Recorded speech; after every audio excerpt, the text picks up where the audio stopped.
খেয়াল করে দেখেন।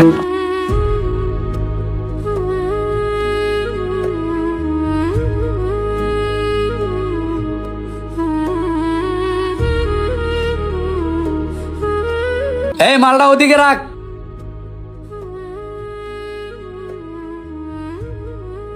মহাজন, কি হয়েছে ক? আমার কাজ তো শেষ, আমার রোজটা দিয়ে দেন। আচ্ছা টাকা দিতেছি, দাঁড়া 1000 লয়ে যা তো। মহাজন, টাকা তো দিলামই, কিছু কবি আমারে? আমার মার 2টা কাপড়, তার মধ্যে একটা কাপড় ছিঁড়া গেছে।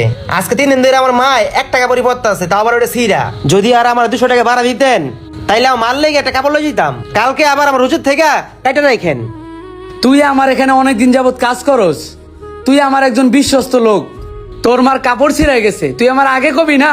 তোর আরো কয় টাকা লাগবো ক? বেশি লাগবো না, এনে 300 টাকা আছে, আর 200 টাকা দিলেই আমার মার লেগে একটা কাপড় লই যেতে পারবো। আচ্ছা তোর 200 টাকা লাগবে তো লয়ে যা, আর কালকে সকাল সকাল আয়া পড়িস। আচ্ছা।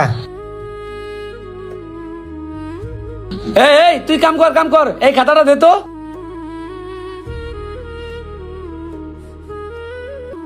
আমার মহাজনটা খুব ভালো মানুষ, হ্যাঁ মনে হয় আমার অনেক ভালোবাসে। যাই মার্কেটে যাই, মাল লাইগা একটা সুন্দর দেখে কাপড় লয়ে যাই।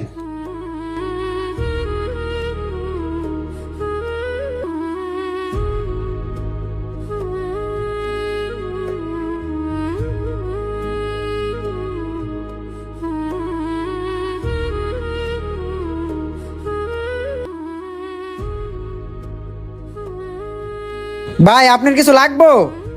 হ ভাই, আমার মাল লাগে একটা কাপড় লাগতো। আছে তো ভাই, অনেক কাপড় আছে, আহেন দেখাইতাছি। এই জায়গায় অনেক কাপড় আছে, দেখেন আপনার কোনটা পছন্দ হয়। আচ্ছা ভাই, ভাই আমার এই কাপড়টা দেন। এইটা? হ ভাই। এই লন ভাই। ভাই এর দাম কত?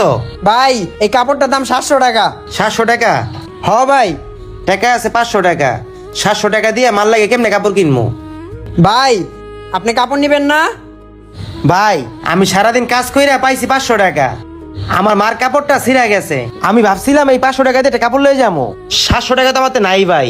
ভাই এই কাপড়টা আমার 500 টাকা কিনা, অন্য জায়গায় বিক্রি করলে 700 টাকা বিক্রি করতাম। আপনি যেহেতু মার কথা কইছেন, আপনি কাপড়টা নিয়ে যান। 500 টাকা দিয়ে দিলেন আমারে? হ ভাই, আপনার 500 টাকা দিয়েই দিলাম।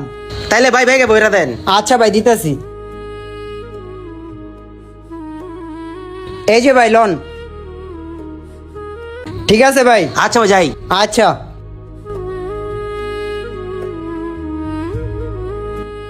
দোকানদারটা খুব ভালো মানুষ, আমার মার কথা হই না